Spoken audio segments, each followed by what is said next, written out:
Hello, कसे आहात? बघून कळलंच असेल, काल होती वटपौर्णिमा. तुम्ही साजरी केली का नाही? मला कमेंट्समध्ये नक्की सांगा. पूजेचं ताट रेडी केलं होतं मस्त.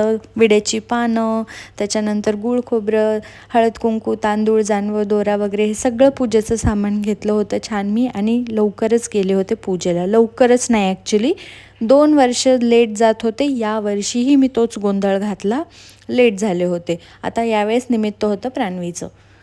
पण चला ठीक आहे, देवाला माफी मागितली, काय चुकलं असेल तर माफ करा.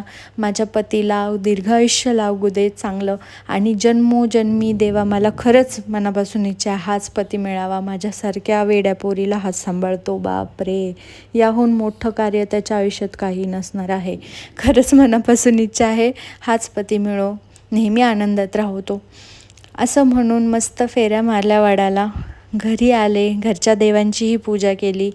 सावित्री देवीचं स्मरण करून घरच्या देवीचीही पूजा करून घेतली आणि आदित्यचेही पाया पडले. अशी होती माझी वटपौर्णिमा.